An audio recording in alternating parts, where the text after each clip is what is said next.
Ce matin, nous allons partager la parole de Dieu avant de pouvoir partager le repas du Seigneur ensemble. Et j'aimerais bien vous parler de la montagne de l'Éternel. De la montagne de l'Éternel pour l'introduction. Nous allons lire dans le psaume 24. Psaume 24. Verset 3. Qui pourra monter à la montagne de l'Éternel ? Qui s'élèvera jusqu'à son lieu saint? Celui qui a les mains innocentes et le cœur pur. Celui qui ne livre pas son âme au mensonge et qui ne jure pas pour tromper. Il obtiendra la bénédiction de l'Éternel, la miséricorde de Dieu, de son salut. Voilà le partage de la génération qu'il invoque, de ceux qui cherchent ta face, de Jacob. Amen. Gloire à Dieu. Ce verset 3, donc, qui pourra monter à la montagne de l'Éternel? Il est question de la montagne de l'Éternel. Et nous voyons cette expression revenir si souvent. Dans le psalmiste, psaume 15, verset 1er, qui demeurera sur ta montagne sainte? 2, verset 6, c'est moi qui ai oint mon roi sur Sion, ma montagne sainte. 3, verset 5, de ma voix je crie à l'Éternel, et il me répond de sa montagne sainte. 43, verset 3, envoie ta lumière et ta fidélité, qu'elle me guide, qu'elle me conduise à ta montagne sainte et à tes demeures. 48, verset 2, l'Éternel est grand, il est l'objet de toutes les louanges dans la ville de notre Dieu, sur sa montagne sainte. 99, verset 9, et prosternez-vous sur sa montagne sainte, sa montagne, la montagne de l'Éternel, la montagne sainte. Alléluia, la montagne de Dieu. Deux dieux, deux noms nous sont donnés. Voilà. La montagne de l'Éternel, la première c'est Sion, nous venons d'en évoquer dans le psalmiste. Sion, l'autre nom, la montagne de l'Éternel dans l'Ancien Testament, c'est Horeb. Ce n'est pas la même montagne, il y a Sion, il y a Horeb. Mais par contre, les deux noms, Sion et Horeb, ont à peu près la même signification, ce qui signifie sécheresse. Sécheresse. Au lieu désert, sécheresse. Cette montagne, pourquoi est-ce qu'elle est appelée, la montagne sainte? Le Seigneur dit ma montagne, parce que c'est le lieu de la présence de Dieu. Sion, c'est l'autre nom de Jérusalem. Et Jérusalem est située donc sur une montagne. Et le Seigneur va dire, eh bien j'ai choisi ce lieu, en parlant à Salomon ensuite plus tard, je choisis, oui, cette maison, ce lieu, comme le lieu où mon nom sera invoqué. C'est le lieu de ma présence. C'est là où quiconque pourra me prier, quiconque pourra venir et chercher ma face. C'est là, parce que je suis là. C'est le lieu de ma présence. Et combien la montagne de l'Éternel, à savoir la montagne de la présence de Dieu, frères, sœurs, nous est primordiale. Plus que bénéfique, primordial, vital. Le chrétien authentique, c'est le chrétien dans la vie duquel la montagne de l'Éternel est présente. Pourquoi est-il si important pour le chrétien de monter sur cette montagne? Le psalmiste va dire, mais qui montera? Et il donne des critères. Alors, ces critères sont intéressants, mais outre ces critères, ma question est celle-ci, pourquoi? Qu'est-ce qu'il y a sur cette montagne qui nous est bénéfique? Qui trouve-t-on pour notre vie? Et nous allons parcourir quelques instants, quelques minutes la parole de Dieu et y voir 5 aspects de cette montagne, de la montagne de l'Éternel, 5 aspects de la montagne de l'Éternel qui vont nous être plus que bénéfiques de notre vie spirituelle. Premièrement, la montagne de l'Éternel, c'est la montagne de la révélation de Jésus-Christ. Pourquoi nous faut-il monter sur la montagne de l'Éternel? Pourquoi nous faut-il avoir cette montagne toujours présente dans notre vie? Parce que c'est la montagne de la révélation de Jésus-Christ. Dans Matthieu chapitre 17, vous pouvez bien ouvrir le passage si vous le souhaitez, je ne vais qu'y faire allusion. Il est question de la transfiguration. Et où se passe cette transfiguration? sur une montagne. Sur une montagne. Le texte nous dit, 6 jours après, Jésus prit avec lui Pierre, Jacques et Jean, son frère, et il les conduisit à l'écart sur une haute montagne. Il fut transfiguré devant eux, son visage resplendit comme le soleil, et ses vêtements devinrent blancs comme la lumière. Amen. La montagne. Le Seigneur nous attend sur cette montagne pour y révéler le Christ, pour nous révéler Jésus. Nous ne voulons pas connaître Jésus selon la chair et le sang. Nous n'avons pas connu ainsi, vous et moi. Mais ce n'est pas la connaissance de Jésus physiquement, tel qu'il était bien physiquement, la couleur de ses yeux, la couleur de sa peau, la longueur de ses cheveux. Ces choses importent peu. Nous voulons connaître Jésus-Christ dans toute sa gloire, dans toute sa magnificence. Et cette révélation de Jésus-Christ ne s'est faite que sur la montagne. Nous voyons que Jésus ne s'est pas révélé tel qu'il était, dans toute sa gloire, dans toute cette magnificence, le visage resplendissant comme le soleil, les vêtements bien blancs de lumière. Il ne s'est pas révélé ainsi ailleurs que sur cette montagne. Et le Seigneur ne se révèle pas à nous ailleurs que sur sa montagne. Alléluia. Jésus veut se dévoiler à notre cœur. Jésus veut se révéler tel qu'il est. Et pourquoi est-ce si important pour l'Église du Dieu vivant, pour les pierres vivantes que nous sommes, pour chacun des chrétiens, d'avoir la révélation de Jésus-Christ, le Fils de Dieu? Parce que de là, tout va sortir, tout va jaillir. C'est là où l'Église est réellement bâtie, construite. Jésus va dire, tu es heureux, Simon, fils de Jonas.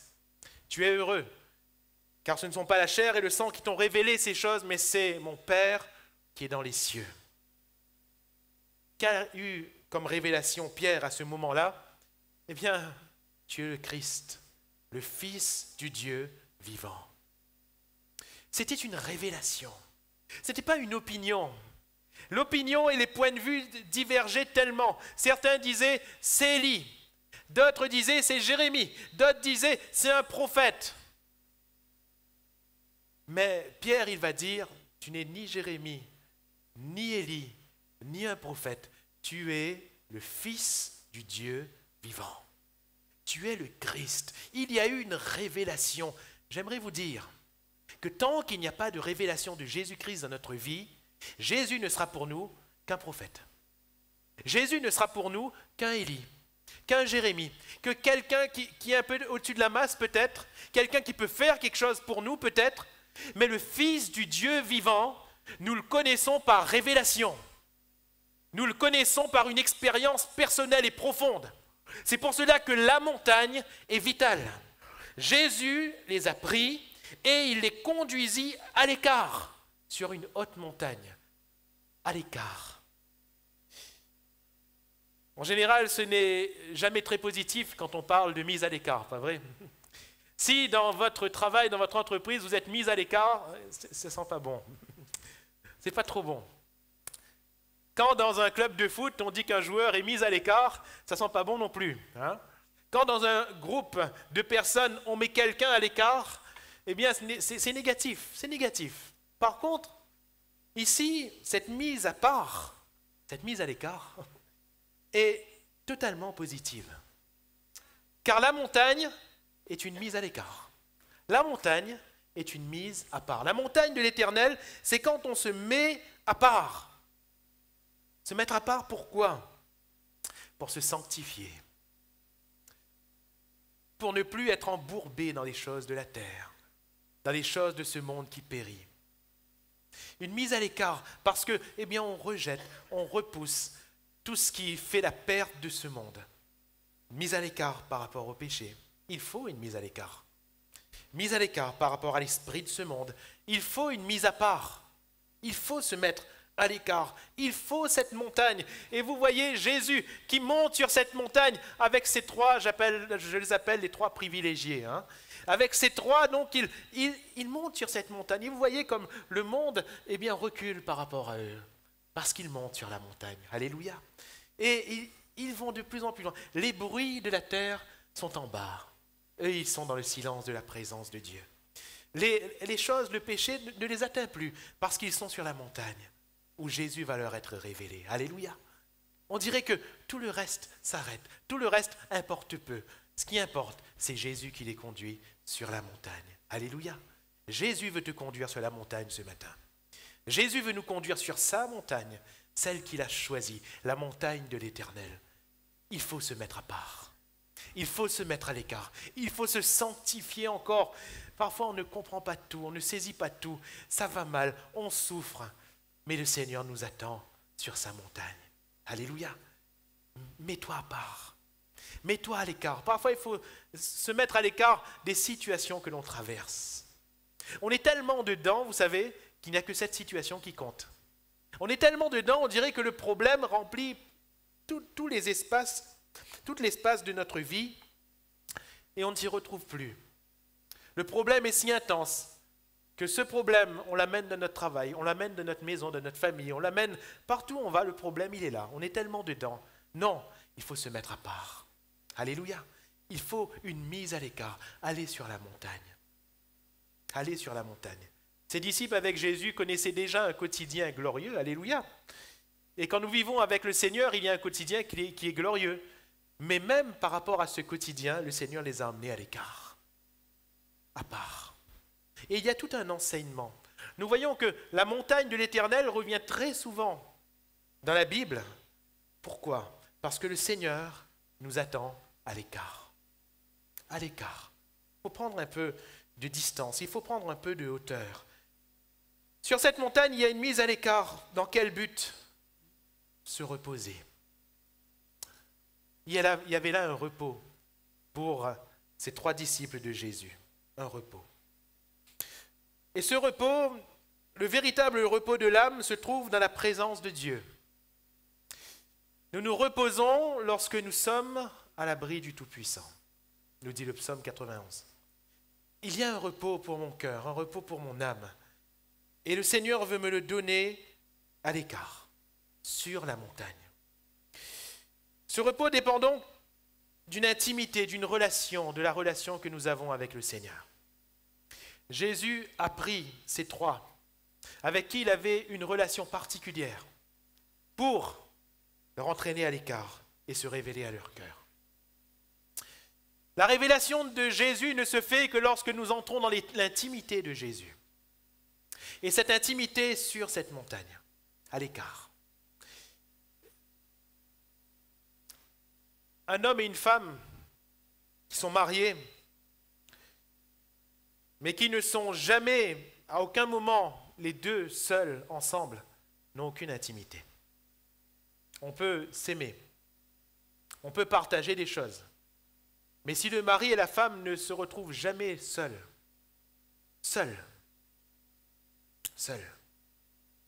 il n'y a aucune véritable construction d'intimité. Et c'est une parenthèse que je nous ouvre, à nous les couples, je m'y inclus. S'il n'y a pas de moments avec notre épouse, avec notre mari, seul, il peut y avoir tellement d'occupations, il peut y avoir un travail tellement prenant. Oui, c'est légitime. Les enfants, c'est légitime. Mais il doit y avoir un moment seul. Seul. Parce que c'est là l'intimité. Alléluia. L'intimité du couple. De la même manière, la communion avec le Seigneur ne peut se construire que dans une intimité avec lui. Merci au Seigneur pour la communion fraternelle. Merci au Seigneur pour les moments d'église. Merci au Seigneur pour les autres moments avec les frères et les sœurs. Merci au Seigneur même quand dans la maison avec notre famille, nous partageons un culte familial. Gloire à Dieu, ce sont des temps bénis. La présence de Dieu est là vraiment. Mais il n'y a aucune intimité qui ne peut se construire si moi, seul, je n'ai pas une relation avec Jésus, seul. Seul avec Jésus.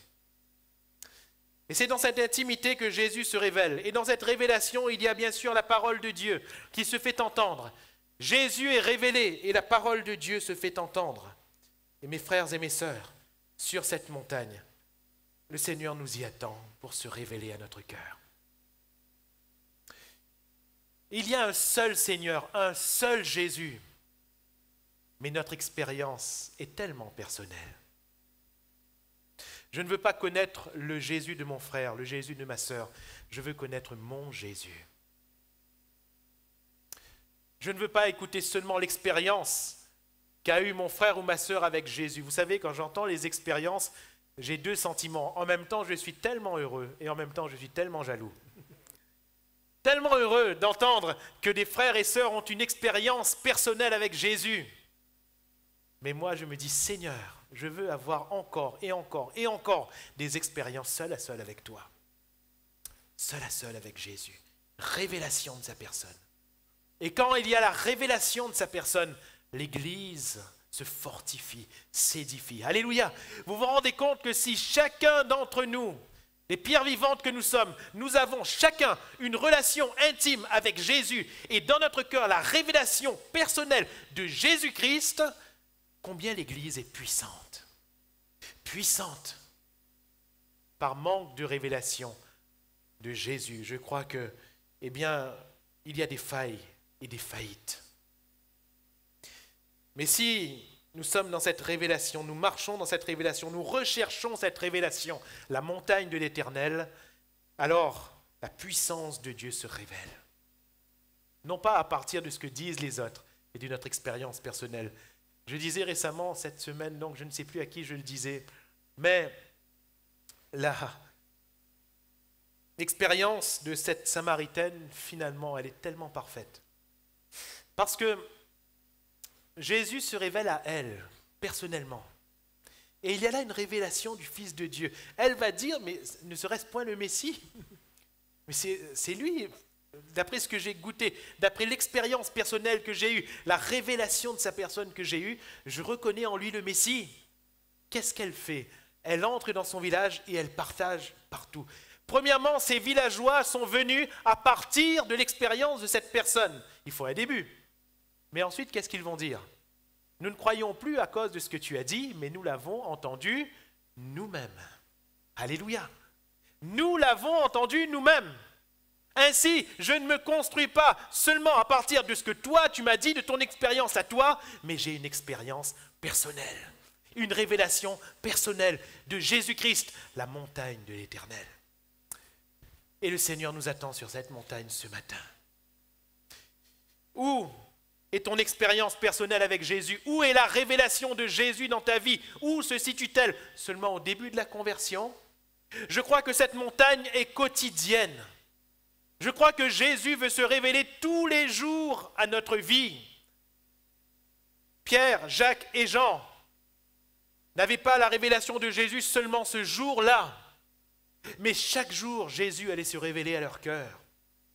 Pierre était sur la terrasse de cette maison d'un homonyme à lui, à notre Simon, Simon Corroyeur. Et il était là et il allait encore avoir une révélation, une autre facette de Christ. Dans cette vision où eh bien, une nappe descendait du ciel, attachée à ses quatre coins, et tous les reptiles, les animaux de la terre eh bien, étaient là à s'y promener. Et le Seigneur lui dit, tue et mange, mais je n'ai jamais rien mangé d'impur. Et pourquoi déclares-tu souiller ce que Dieu a déclaré pur? Une autre révélation du Seigneur. Le Seigneur voulait sauver les païens comme les Juifs. Alléluia. Et le Seigneur se révélait encore à lui. Vous vous rendez compte? C'était une révélation. Ça n'a pas été une réflexion de Pierre. Il n'est pas monté dans son cœur quelque part. Non, ça a été une révélation qui est descendue d'en haut. Pourquoi? Parce que Pierre avait sa montagne. Alléluia. Il avait toujours sa montagne. Et il montait sur cette montagne tous les jours. Avons-nous eu la révélation de Jésus-Christ aujourd'hui? Avons-nous eu la révélation de Jésus-Christ hier? Ah Seigneur, avons-nous soif de sa révélation? Car tout est là. La montagne de l'Éternel est donc premièrement la révélation de Jésus-Christ. La montagne de l'Éternel, c'est deuxièmement la montagne du combat, de la prière. Je ferai allusion également, vous pouvez l'ouvrir ou l'écouter simplement, Exode 17, à ce passage de la victoire d'Israël contre Amalek. Exode 17, je vais vous faire la lecture à partir du verset 8. Amalek vint combattre Israël à Réphidim. Alors Moïse dit à Josué, choisis-nous des hommes, sors et combat Amalek. Demain je me tiendrai sur le sommet de la colline, la verge de Dieu dans ma main. Josué fit ce que lui avait dit Moïse pour combattre Amalek. Et Moïse, Aaron et Hur montèrent au sommet de la colline. Lorsque Moïse élevait sa main, Israël était le plus fort. Et lorsqu'il baissait sa main, Amalek était le plus fort. Les mains de Moïse étant fatiguées, ils prirent une pierre qu'ils placèrent sous lui et il s'assit dessus. Aaron et Hur soutenaient ses mains, l'un d'un côté, l'autre de l'autre, et ses mains restèrent fermes jusqu'au coucher du soleil. Et Josué vainquit Amalek et son peuple au tranchant de l'épée. Amen. Une autre montagne, la Bible l'appelle colline, une colline, une haute colline, le sommet d'une colline. C'est une petite montagne, petite mais ô combien importante.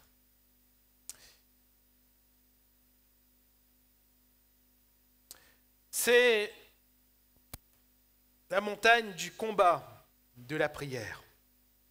Et le Seigneur nous attend aussi sur cette montagne. C'est sa montagne. Et parfois, nous ne remportons pas de victoire parce que nous n'allons pas sur cette montagne.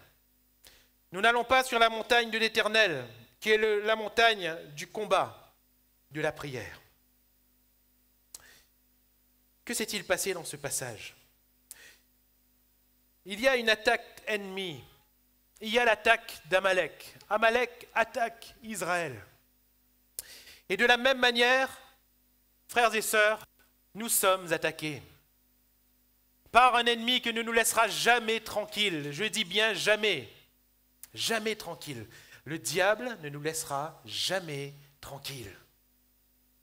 Si quelqu'un croit qu'il est tranquille ce matin, peut-être que tu viens de quitter une épreuve où tu as été vainqueur, gloire à Dieu. Mais laisse-moi te dire, souffle vite. Reprends vite ton souffle, vite, vite, vite, vite, vite. Parce qu'il y a un autre combat qui t'attend. Le diable attaque. Il attaque encore et il attaquera encore. Vous vous rendez compte, Jésus, le Fils de Dieu, il l'attaque. Jésus le vainc une fois, il l'attaque encore. Jésus le vainc une deuxième fois, il l'attaque encore. Une troisième fois, il s'en va. C'est fini? Non. La Bible nous dit jusqu'à un moment favorable. Et je me questionne toujours aujourd'hui, quel moment favorable y avait-il dans la vie de Jésus? Jésus, c'était quand même du béton armé. Jésus, c'était quand même le Fils de Dieu. Il y avait très peu de place pour le diable. Il avait des chances infimes de gagner quoi que ce soit vis-à-vis de Jésus. Nous, chrétiens, quand nous lisons, nous disons qu'il n'avait aucune chance. Mais même quand il n'y a aucune chance, il attaque, vous vous rendez compte? Il attaque. Alors, si pour Jésus, c'était comme ça, pour moi, pour nous, il a des chances, on est d'accord? Il a plus de chances avec nous qu'avec Jésus. Il vient, il attaque. Il y a une attaque ennemie. Et comment pouvons-nous gagner face aux attaques du diable, frères et sœurs? Ce n'est pas par nos belles paroles. Ce n'est pas par nos chants. Le chant peut nous conduire dans une victoire, mais le chant n'est pas une arme. La Bible ne nous parle pas du chant comme une arme, à aucun moment. Le fait d'être ensemble, ce n'est pas ce qui nous garantit non plus la victoire. Comprenez bien, je parle ici d'une manière très précise, très biblique. Il y a tellement de choses que nous faisons, gloire à Dieu. Mais la seule arme, c'est la prière. C'est la prière. Le vrai combat, il est spirituel. Paul va dire, nous n'avons pas à combattre la chair et le sang.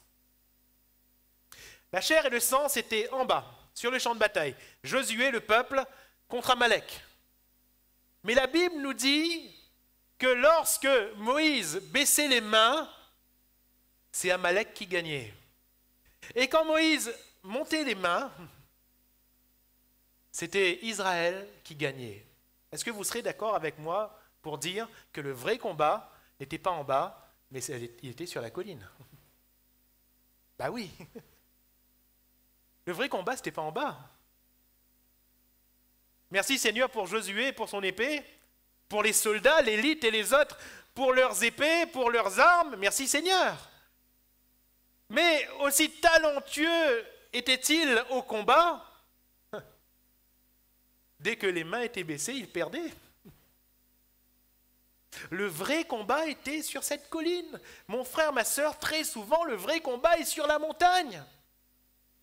Nous, on se débat dans la situation, on se débat dans le problème, on cherche une solution, on se désespère, on s'angoisse. Mais le vrai combat n'est pas là. Le vrai combat est sur la montagne. Et le Seigneur nous y attend. Moïse était sur cette montagne. Et les Amalécites ne le touchaient pas sur cette montagne. Laissez-moi vous dire que quand vous vous mettez en prière, personne ne vous touche. Alléluia. Quand vous vous mettez en prière, il n'y a personne qui pourra vous toucher. Personne. Et Moïse était là, et il levait les mains. Et le combat spirituel était là, le véritable combat spirituel était là. Jésus, il combattait dans la prière. Jésus ne combattait pas la chair et le sang, ni d'une extrémité, ni de l'autre.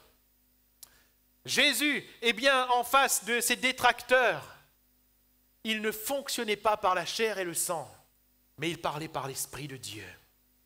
Jésus, eh bien, quand on voulait le faire roi, il ne réagissait pas par la chair. Parce que sinon, il aurait dit, ah, enfin, on m'a reconnu, hein, moi, le roi des rois, le Seigneur des seigneurs, allez, amène la couronne, fais vite. Non, il ne réagissait pas comme cela.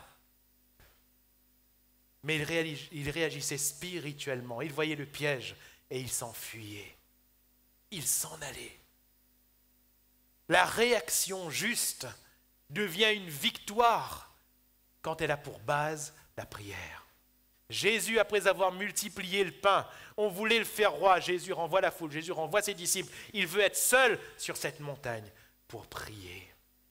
Alléluia. Pour prier. Son heure vient. Golgotha arrive. Il va être crucifié. Il veut être seul sur la montagne des Oliviers. Dans ce jardin de Gethsémane. Pour prier. Pour prier.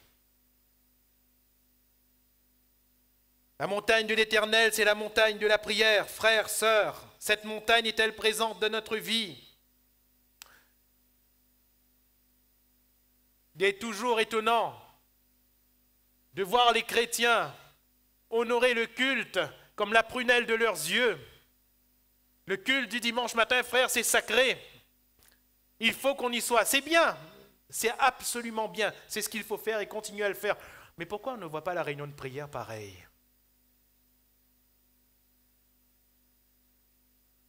Pourquoi la réunion de prière vient-elle au second plan?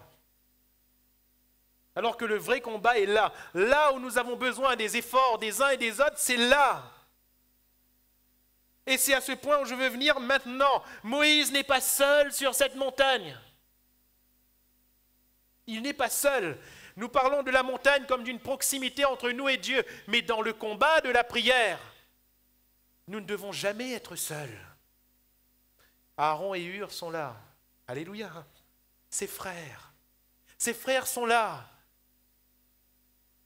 Et quand les mains baissaient, le peuple perdait, le peuple de Dieu perdait. Quand les mains montaient, le peuple de Dieu gagnait. Eh bien, vous savez, rester les mains comme ça longtemps, ça fatigue. Ça fatigue. Hein? Parfois, on cherche des instruments pour faire du sport. Un de ces quatre, restez chez vous, faites comme ça. Hein? Restez longtemps comme ça, vous allez voir. À un moment donné, les bras fatiguent. Les bras fatiguent. Ça fatigue. Qu'est-ce que vous voulez? Et parfois, dans la prière, ça nous arrive d'être fatigués. Eh bien, nous avons nos frères et nos sœurs pour combattre avec nous. Nous avons la communion fraternelle. Et quand on voit le frère, on voit la sœur, on voit quelques frères, on voit quelques sœurs, ou quand on donne carrément une requête pour toute l'Église, frères, sœurs, ce sont des Aaron, des Hur qui viennent vous soutenir de chaque côté pour que vos mains ne défaillent point. Vous savez, parfois le problème, c'est quoi? C'est quand Aaron et Hur viennent et que Moïse n'a même pas levé les mains. Là, on ne peut pas soutenir. Si la personne qui est dans la situation ne prie pas et compte seulement sur les autres, je pense qu'il ne peut pas y avoir de victoire. Mais lorsque la personne se met à prier, à élever ses mains, symbole de prière, nous ne savons pas les mots qu'ont prononcé Moïse à ce moment-là. Il ne nous a même pas parlé du fait qu'il parlait. Aussi, la victoire dans la prière n'est pas dans le fait d'élever sa voix, frères, sœurs. Merci au Seigneur pour ceux qui élèvent la voix et qui entraînent l'Église dans la prière. Alléluia. Mais la victoire n'est pas là. La victoire est dans ma prière personnelle. Et quand je partage le problème, parce que le combat est trop dur, quand je le partage avec mes frères et mes sœurs, ils me soutiennent, ils soutiennent mes bras dans la prière, et la victoire est assurée. Le combat de la prière. La montagne de l'Éternel, c'est donc la montagne de la révélation de Jésus-Christ. C'est la montagne du combat de la prière. C'est aussi la montagne du feu de l'Esprit de Dieu. Ça a été l'expérience de Moïse dans Exode chapitre 3, verset 1er. Moïse faisait paître le troupeau de Jéthro, son beau-père, sacrificateur de Madian, et il mena le troupeau derrière le désert, et vint à la montagne de Dieu à Horeb. À la montagne de Dieu à Horeb, l'ange de l'Éternel lui apparut dans une flamme de feu au milieu d'un buisson. Moïse regarda, et voici le buisson était tout en feu, et le buisson ne se consumait point. Moïse dit, je veux me détourner pour voir quelle est cette grande vision et pourquoi le buisson ne se consume point. L'Éternel vit qu'il se détournait pour voir, et Dieu l'appela du milieu du buisson et dit, Moïse, Moïse. Il répondit, me voici. Alléluia. Me voici. Cette montagne, est la montagne du feu de l'Esprit de Dieu. L'Esprit de Dieu est là, dans le symbole de ce feu, qui est dans ce buisson. Il est présent, il brûle, mais il ne consume pas le buisson. C'est-à-dire que, concrètement, le buisson ne se désintégrait pas. Si vous mettez du feu à un buisson, normalement, physiquement, qu'est-ce qui se passe? Le buisson devient cendre. Là, le buisson restait intact et le feu brûlait. Le feu de l'Esprit de Dieu est un feu qui brûle, mais qui ne consume pas. Alléluia. Le feu de l'Esprit de Dieu ne nous détruit pas, mais il détruit le mal qui est en nous. C'est ce feu que le Seigneur veut nous donner sur sa montagne. C'est ce feu que le Seigneur veut faire brûler en nous sur sa montagne. Qu'est-ce qui se passe? Rappelons le contexte. Ce contexte est un contexte de désert. Cette montagne se trouve où? Dans un désert. Et oui, mon frère, ma sœur, même dans ton désert, regarde bien, il y a une montagne. Et cette montagne, c'est la montagne de Dieu.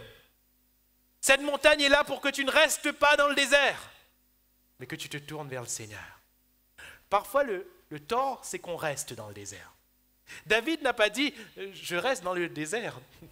Je reste dans la vallée de l'ombre de la mort. Il a dit, je la traverse. Alléluia. Je vais d'un bout à l'autre. Je ne reste pas au milieu. Et parfois, on dirait qu'on attend au milieu. Non, reste pas là. Traverse. Alléluia. Traverse. Traverse ton désert. Il y a une montagne. Il y a une montagne où Dieu nous attend. 40 ans de désert pour ce Moïse. Et enfin, il vient à cette montagne. Depuis combien de temps es-tu en train de tourner dans ton désert, mon frère, ma sœur? Depuis combien de temps es-tu en train de chercher sans trouver? Va sur la montagne de l'Éternel, car le Seigneur veut te révéler ce qu'il a pour toi. Alléluia. Dans le feu de l'Esprit de Dieu.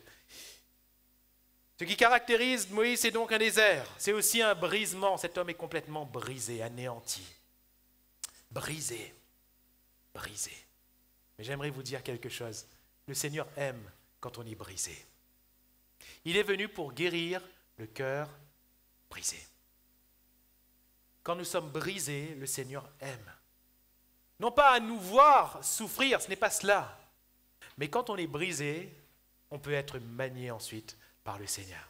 Quand on est brisé, on peut devenir un instrument utile et puissant entre les mains de Dieu. Quand nous sommes brisés, quand Dieu se révèle à l'apôtre Paul, qui n'est alors que Saul de Tarse, qu'est-ce qu'il lui dit? Toi, tu es dur, tu es dur, mais il te serait dur de régimber contre les aiguillons. Parfois, on durcit, on s'endurcit devant Dieu, mais Il y a plus dur que nous en face, vous savez. Le Seigneur est infiniment plus dur que nous s'il le veut. Si le Seigneur durcit, eh bien, qui pourrait être plus dur que lui? Personne. Personne.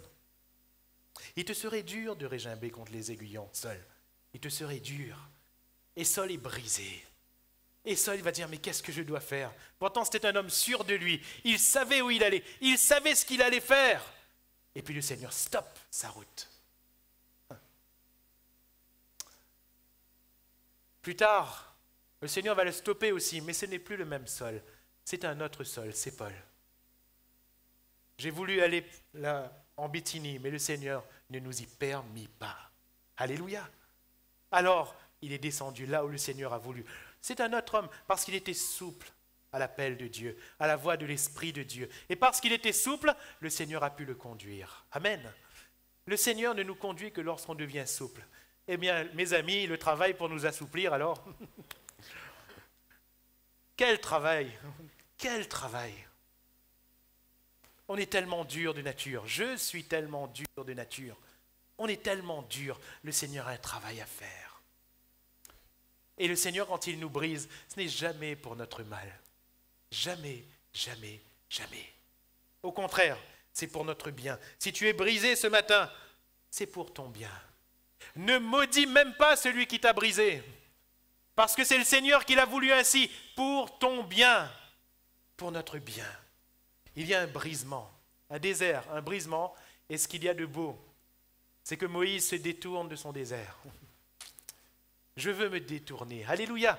Je crois que c'est l'une de ses premières plus belles paroles. Je veux me détourner. Une conversion. Sur cette montagne, il y a une conversion. Et sur la montagne de l'Éternel, nous devons nous convertir. Nous devons nous convertir pour que Dieu nous guérisse. Alléluia. Nous devons nous convertir, nous devons nous détourner de nos problèmes, nous détourner de nos déserts, nous détourner de ceux qui nous veulent du mal. J'aime bien cette parole où Eliab, il est venu provoquer David. Et il est venu lui dire, tu crois que je ne sais pas ton arrogance, je ne connais pas ton arrogance, je ne sais pas pourquoi tu es venu ici, hein? Et Eliab le provoque. Mais qu'est-ce qu'il fait, David? Il se détourne. Alléluia. Il se détourne. Il se détourne. Et c'est l'exacte définition de la conversion. Frères et sœurs, chers amis, à chaque fois qu'on se détourne du mal, on est en train de se convertir. On est en train de se convertir encore. Et on a encore besoin de se convertir. Tant qu'on n'est pas complètement souple, on a encore besoin de se convertir. Alléluia. Et Moïse, il se convertit. Qu'est-ce qui se passe? Il y a un feu. Il voit ce feu, il se détourne pour voir ce feu de plus près. Dieu se révèle dans ce feu, nous avons vu la révélation tout à l'heure. Mais qu'est-ce qui se passe? À l'issue de cette entrevue entre Moïse et Dieu, le feu qui est dans ce buisson est maintenant dans son cœur. Alléluia. Le feu de l'Esprit de Dieu est maintenant en lui. Ce n'est pas moi qui le dis, ce n'est même pas une interprétation de ma part, c'est la Bible. À un moment donné, quand Moïse va avoir besoin de l'aide des anciens, le Seigneur va dire à Moïse, je vais prendre l'esprit qui est en toi, et de cet esprit, je vais le mettre également sur les anciens. Donc il y avait déjà l'esprit de Dieu en Moïse. Alléluia. Moïse a fait l'œuvre de Dieu, ni par la force, ni par la puissance, mais par l'esprit de Dieu. Sur la montagne de l'Éternel, Dieu veut nous donner son esprit pour que nous fassions son œuvre. Nous n'aurons pas le temps ce matin de développer cela, ça peut être le propos d'un prochain partage, mais mes frères et mes sœurs, nous ne pouvons pas faire l'œuvre de Dieu par notre force. C'est impossible. Parfois nous avons nos appréciations des choses, merci au Seigneur pour ce que nous sommes ce que nous sommes par sa grâce, mais ce n'est pas avec ce que je suis que je fais l'œuvre de Dieu. Ce n'est pas, moi, Johan Ilan, avec mes qualités que je pourrais faire l'œuvre de Dieu, c'est impossible. L'œuvre de Dieu ne se fait que par l'Esprit de Dieu. C'est son exclusivité. Et si tu n'es pas rempli du Saint-Esprit ce matin, tu ne peux pas faire l'œuvre de Dieu. Si je ne suis pas rempli du Saint-Esprit, je suis incapable de faire l'œuvre de Dieu.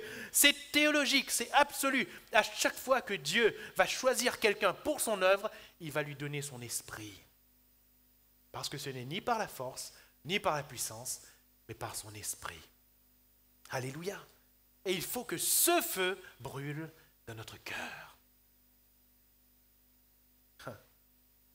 Personne ne pouvait battre Moïse. Personne ne pouvait aller contre Moïse. Personne ne pouvait même pas critiquer Moïse gratuitement. Même pas son frère de sang, même pas sa sœur de sang. Vous savez pourquoi? Dieu était en lui. L'Esprit de Dieu était en lui. Et quand l'Esprit de Dieu est en nous, personne ne peut rien contre nous. Personne. Quand nous sommes remplis de l'Esprit de Dieu, personne ne peut nous atteindre. Rien ni personne. Ce qui est physique importe peu. On peut nous mener à la mort. Il peut être de la volonté de Dieu qu'on meure d'une mort difficile. Mais quand nous sommes remplis de l'Esprit de Dieu jusqu'au jour de notre mort, nous faisons l'œuvre de Dieu. Et même après notre mort, l'œuvre de Dieu se poursuit à partir de ce que l'on a fait. Alléluia! Vous vous rendez compte? Élisée était en état de décomposition totale. C'était que les os d'Élisée. Ces os ont ressuscité un gars. Un gars rempli de l'Esprit de Dieu. Un homme rempli de l'Esprit de Dieu. Qui a fait l'œuvre de Dieu par l'Esprit de Dieu. Même après, Dieu continue son œuvre encore. Alléluia. C'est incroyable, mais c'est beau. C'est beau de voir que des hommes et des femmes qui ont servi Dieu par l'Esprit de Dieu, eh bien, ce qu'ils ont fait reste. Reste. C'est par là qu'on connaît l'œuvre de l'Esprit, vous savez. Ça reste. Tout arbre que mon père, toute plante que mon père n'a pas plantée sera déracinée. Mais quand c'est le Seigneur qui a planté, faites-moi confiance, la personne n'y touche ça. Personne. Et c'est ce Jésus qui a dit, je bâtirai mon église. Alléluia. La montagne, quatrièmement, la montagne de l'Éternel, c'est la montagne du relèvement. Dans 1 Roi chapitre 19, il nous est parlé d'un serviteur de Dieu en dépression. Vous croyez que c'est possible, ça? Ce n'est pas l'image qu'on a. Ce n'est absolument pas l'image qu'on a. On voit le serviteur de Dieu plein de zèle, plein d'ardeur, plein de force, plein de joie, plein d'allégresse, 24 heures sur 24, hein, tout le temps. Et pourtant, je vous assure que dans 1 Roi 19, il y a un serviteur de Dieu, pas n'importe qui, hein, l'un des seuls hommes, il n'y a que 2 dans la Bible, un des seuls hommes qui n'ont pas connu la mort. Il y a Enoch et puis il y a lui, Élie. C'est pas n'importe qui, mais là il est en dépression. En dépression. Il veut mourir. Il cherche la mort. C'est possible ça, un serviteur de Dieu qui veut mourir? Qui cherche la mort? C'est assez. Maintenant, Éternel, prends mon âme, va-t-il dire, car je ne suis pas meilleur que mes pères. Et puis il se couche et il s'endort. Il pense qu'il va mourir dans ce sommeil. Mais le Seigneur le réveille. Et le Seigneur lui dit, que fais-tu ici? Sous-entendu, ce n'est pas à ta place. Ce n'est pas à ta place. Mon frère, ma sœur, toi qui sers le Seigneur, ta place n'est pas dans la dépression. Ta place n'est pas dans la mort. Ta place n'est pas dans les angoisses. Élie a été angoissé parce que la reine Jézabel voulait le tuer. Mais notre place n'est pas là. Le Seigneur nous attend sur la montagne. Sur la montagne. Sur sa montagne. Mange et bois, Élie. Ensuite, marche jusqu'à la montagne de Dieu à Horeb. Marche jusqu'à cette montagne. Il marcha 40 jours et 40 nuits jusqu'à cette montagne de Dieu. Et sur cette montagne, Dieu l'y attend. Et Dieu lui répète, que fais-tu là? Dieu ne parle pas du lieu, Dieu lui parle de son état. Que fais-tu là? Que fais-tu là? Et j'aimerais te poser la même question de la part de Dieu. Toi qui te trouves dans cet état d'angoisse et de dépression, en respectant bien, ce que tu traverses, j'aimerais quand même te poser cette question. Tu es chrétien, tu es serviteur de Dieu, tu es servante du Seigneur. Que fais-tu là? Que fais-tu dans l'angoisse? Que fais-tu dans la dépression? Que fais-tu dans cette tristesse extrême? Pourquoi restes-tu dans cet état? Pourquoi demandes-tu la mort? Le Seigneur n'a pas fini avec nous. Alléluia. Son œuvre n'est pas finie. Le Seigneur a tellement dépensé pour nous avoir avec lui. Il a payé le prix de la vie de son Fils. pour que nous ne restions pas dans un état d'angoisse, mais que nous allions de l'avant. Alléluia. Le Seigneur n'a pas dit à Élie ce jour-là, « T'inquiète pas, je vais m'occuper de Jézabel ». Il n'a pas dit. Il ne l'a pas dit. Il lui a juste dit, « Écoute, ton ministère n'est pas terminé. Il y a encore Élisée à oindre pour prophète. Il y a encore Jéhu à oindre pour roi de Syrie. Il y a encore un autre à oindre. Il y a encore tellement de choses à faire. Élie, il faut reprendre la route. » Et qu'y a-t-il entre le moment où Élie s'était endormi pour recevoir la mort et le moment où il se met en route pour oindre au nom de l'Éternel? Il y a eu la montagne. Alléluia. Il y a eu la montagne de l'Éternel. Et sur cette montagne, il y a le relèvement de Dieu. Quelles sont tes angoisses? Quelles sont tes faiblesses? Quelle est ta dépression? Mon frère, ma sœur, si dans ta vie il n'y a plus la montagne du Seigneur, alors oui, ta dépression restera ta prison. Et c'est dans cette prison, malheureusement, que tu vas mourir. Mais si tu viens à la montagne de l'Éternel avec la force que Dieu te donne, le Seigneur est celui qui nous relève. Alléluia. Et il est celui qui nous relève sur sa montagne sainte. Il veut, nous reprendre et retravailler avec nous. Pierre a connu cette montagne. Il avait renié Jésus. Là, ce n'était plus, j'allais dire, une dépression dans laquelle il était victime. Non, il était coupable. Il était vraiment coupable, Pierre. Il avait vraiment renié Jésus en sachant ce qu'il faisait. Ce n'est pas question qu'il n'avait pas fait exprès. Il savait qu'il reniait Jésus. C'était quand même un péché difficile. Mais Pierre, qu'est-ce qu'il a fait?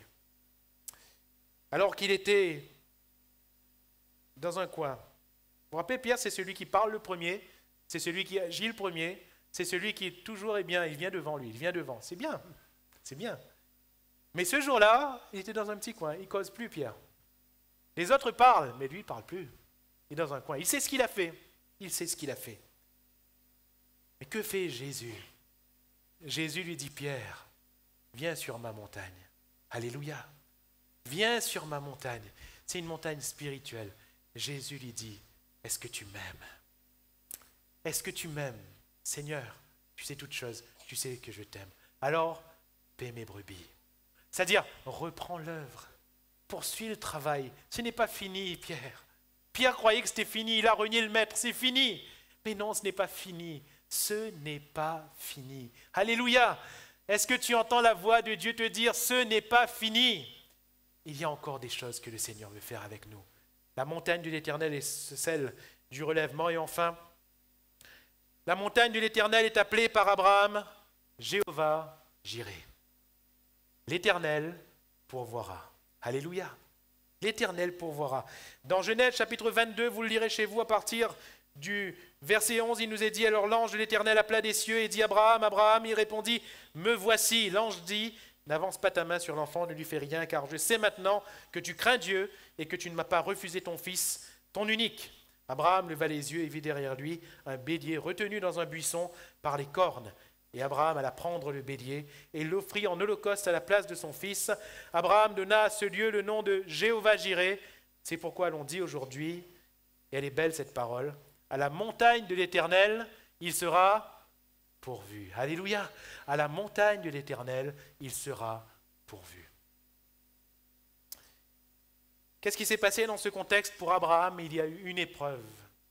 Doit-on dire une épreuve ou l'épreuve avec un grand E? Le Seigneur lui donne un fils qui ne pouvait même pas espérer l'avoir. Et ce fils, le Seigneur lui dit, offre-le. Offre-le en holocauste. Incompréhensible un Dieu pareil. Incompréhensible. Comment le Seigneur peut-il demander la mort de ce fils? Incompréhensible. Mais encore plus incompréhensible, Abraham avait une telle confiance en Dieu qu'il obéit. Alléluia. Par la foi. Et le livre aux Hébreux nous dit qu'il croyait qu'il allait retrouver son fils par la résurrection. Amen. Il fallait quand même avoir la foi à ce moment-là. Nous ne sommes pas dans le Nouveau Testament, nous sommes dans l'Ancien. Et Abraham croit déjà dans la résurrection. Pour lui, il n'allait pas perdre son fils, il n'allait pas tuer son fils, mais il allait l'offrir à Dieu et Dieu allait le lui rendre par la résurrection. Alléluia. Il a reconnu là une épreuve du Seigneur. Mon frère, ma sœur, reconnais-tu l'épreuve de Dieu? Car Dieu nous éprouve. Il nous éprouve. Le diable nous tente. La tentation du diable, c'est l'épreuve de Dieu. Dieu nous éprouve pour voir notre foi, pour voir le fond de notre cœur, pour voir si au fond, on tient à lui vraiment, si on est lié au Seigneur. Il obéit et il va offrir son fils. Et au dernier moment, vous savez, parfois en tant que chrétien, on dit « Seigneur, mais pourquoi l'épreuve est si longue, si dure ?» Parce que le Seigneur, c'est le Seigneur du dernier moment. Il fait souvent les choses au dernier moment. Ne demandez pas à Dieu d'agir toujours au début. Sinon, où est l'épreuve? Dites-moi. Où est l'épreuve? On aimerait tellement. Hein? Je tombe malade à 10h, à 11h, je suis guéri, Seigneur.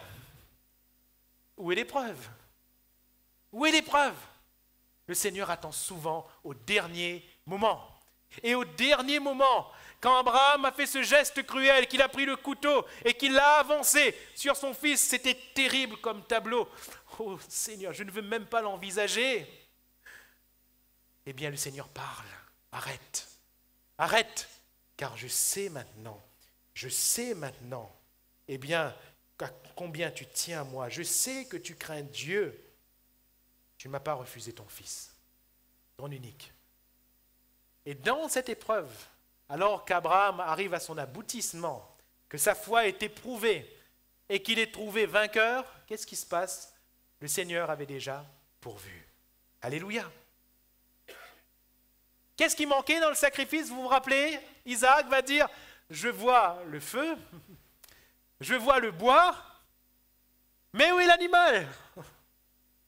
Eh bien, le Seigneur avait pourvu à l'animal. Il y avait là un bélier sur cette montagne. Dieu avait pourvu. Alors, on ne comprend pas toujours cette parole. Et on ramène souvent cette parole au matériel. Le matériel y est compris. Mais cette parole est avant tout spirituelle. Parce que sur la montagne, il sera pourvu. Jéhovah Jireh. Et bien sûr, une montagne, Dieu a pourvu. Cette montagne s'appelait Golgotha. Et sur cette montagne, l'agneau de Dieu a pris notre place sur l'autel.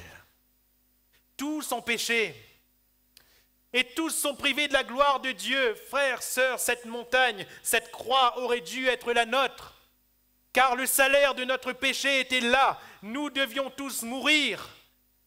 Mais Dieu sur sa montagne a pourvu. Jéhovah Jireh. Dieu a pourvu.